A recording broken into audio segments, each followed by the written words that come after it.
Pois é, Bonitinha, pois é, Bonitão, obesidade é um assunto que preocupa mesmo.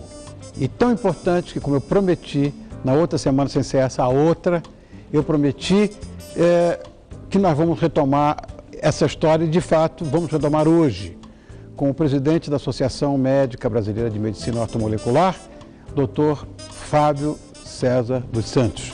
Obrigado, Fábio, por aceitar o convite de novo.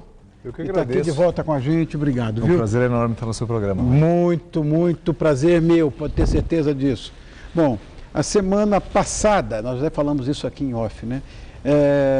Passou a vigorar a regulamentação da Anvisa, proibindo o uso de certos fármacos, por exemplo, as anfetaminas, né? Anfepramona, Femproporex, Mazindol, e restringindo o uso de sibutramina. Isso para sibutramina, inclusive, para alguns pacientes pode tomar, não é isso?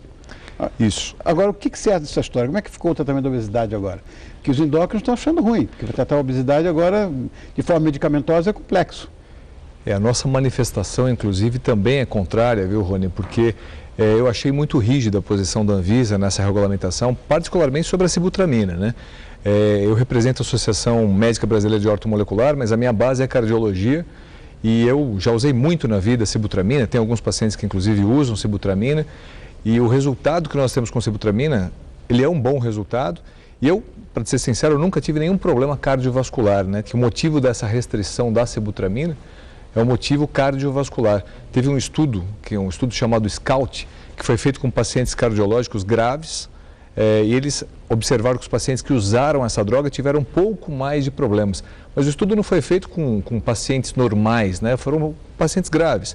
Então, eles acabaram fazendo uma restrição. Então, a Associação Médica, de uma forma geral, a Sociedade Médica está achando isso uma posição um tanto quanto restrita. Mas existem outros caminhos, né? Nós usamos vários outros caminhos, então nós não podemos deixar todo mundo órfão de uma droga ou de outra, né? Temos que enxergar novos caminhos. Tá.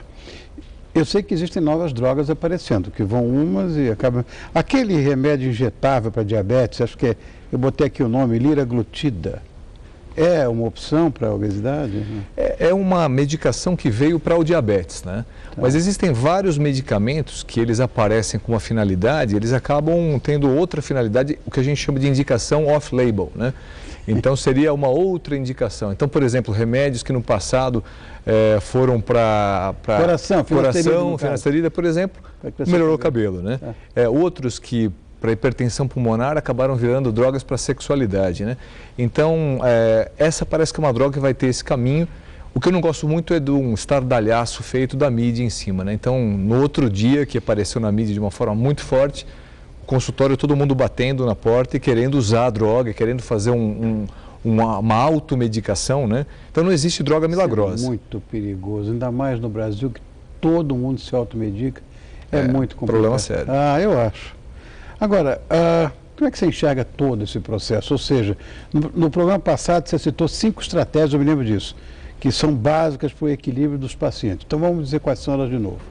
Eu gosto tanto dessas estratégias que eu uso com os pacientes que prometo que se eu escrever um livro sobre elas eu venho trazer aqui no teu programa, né? Fechado. Mas eu gosto muito de falar para os pacientes que tudo começa na dieta, né? Então, dieta hipocalórica, uma dieta com restrição de carboidratos, que hoje você olha ao teu redor, você só vê carboidrato. Então, os alimentos extremamente condensados em carboidratos. Segunda estratégia, atividade física, tá? Nós fomos feitos para nos movermos, né? Não para ficarmos sentados. Então, nós temos que favorecer com que tenha um ganho, e isso é bom para o teu corpo como um todo, não só para a redução de peso.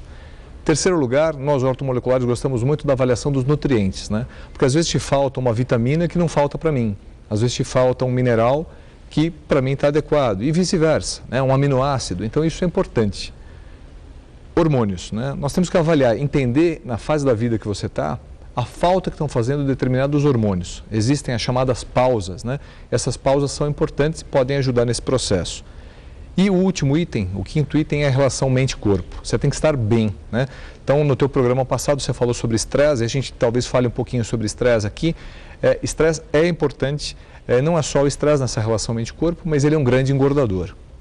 O estresse é um grande engordador? Eu não tenho que o estresse não seja a causa, é de tudo, né? Hoje em dia... Se você falar para 10 pacientes que 9 deles têm algum envolvimento com estresse, você está acertando. Só que você não pode deixar o teu paciente órfão de uma informação um pouco mais robusta, né? Eu tenho que dizer o que está causando no organismo. Por exemplo, estresse e obesidade. Tá? Essa relação de estresse e obesidade, quando o teu corpo sente-se em estresse, existe uma denominação médica para estresse que é o lutar ou fugir. Então você está em alerta. Quando o teu corpo está em alerta, é como se você estivesse em guerra. Então o que acontece? Você abaixa seu metabolismo. Tá? Então naquele tempo, são os tempos de vacas magras ditos, né? O teu corpo ele vai reter gordura. Então, o que você comer, você vai jogar para dentro do teu corpo e você vai gastar menos. Existe um mecanismo que está sendo muito estudado, eu comentei com você rapidamente no programa passado, que existe um hormônio chamado cortisol, ele aumenta muito na circulação do corpo como um todo, mas especificamente dentro das células gordurosas, ele aumenta muito e faz com que você engorde essas células. Uma vez que isso foi desencadeado, o teu processo de obesidade ele pode ser até descontrolado, né? Então, muitos estudos são feitos para tentar ajudar nesse segmento. Entendi. Você falou agora das pausas, né? Da andro e da meno. Agora, nessa fase, inclusive, existe uma tendência, não só de homens como de mulheres, de engordar também. Esses hormônios, claro, podem ser repostos, né? Sim. Eu brinco com os meus pacientes que não tem nada de romantismo nessa história, mas existe um encontro entre o homem e a mulher nessa fase, que é um encontro nada romântico. Então, que é o quê? Os homens começam a ganhar peito e bumbum. E as mulheres começam a ganhar barriga. Né? Então, além daquela barriga do homem, ele começa a ganhar peito e bumbum e eles encontram no caminho. Parece que eles ficam com um corpo meio semelhante aí, né? Mas a gente tem que entender isso, né? Se eu pegar um homem, por exemplo, que ele está barrigudinho, mas que ele está com mama, que ele está com um pouco mais de bumbum, e ele está com testosterona em queda, por que eu não vou repor isso, né? E hoje existem formas mais naturais de você repor, existem os chamados hormônios bioidênticos que podem ajudar muito. E nós temos usado, o que é um hormônio bioidêntico? É a minha pergunta. É um hormônio que ele é criado à identicidade do seu próprio hormônio. Então usam-se substâncias naturais. As pessoas às vezes falam, então não é um hormônio sintético. Não, ele é um hormônio sintético, criado em laboratório também, só que ele vem de uma visão um pouco mais natural. E ele vai ser menos deletério ao teu corpo. Por quê? Porque na ação, um hormônio ele usa muito um mecanismo chamado chave-fechadura. Né? Então esse hormônio ele vai entrar chave-fechadura e vai executar a sua ação. O hormônio bioidêntico, ele consegue fazer um papel muito parecido com o seu hormônio natural. Então você consegue repor isso, fazer essa reposição de uma forma mais suave, uma forma mais natural. Né? Processo interessante. Perfeito. E tem outros hormônios importantes nessa história? Você falou das pausas, né? Você falou das pausas, então, quer dizer, existe a andropausa e a menopausa dos hormônios sexuais, né? Mas existem outras chamadas pausas aí também, né? A tua tireoide vai envelhecendo, você vai perdendo o teu hormônio de crescimento, né? Então, se eu tiver um panorama de todos os teus hormônios, enxergar o que eu preciso mexer e mexer de forma correta, eu posso te ajudar muito nesse processo de envelhecimento. Né? Existe um outro aspecto nessa história de pessoas que têm uma compulsão por alimentos, né?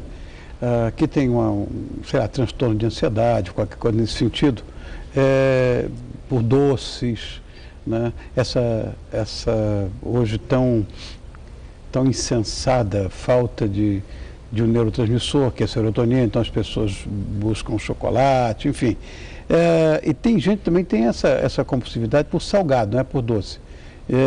E tem gente que é pelos dois. Uhum. Eu não sei qual é a razão disso, como promover a saciedade desses pacientes, porque se deixar eles comem tudo. Homem inteligente, apresentador bem preparado, né? Na verdade, você já está dando a resposta aí.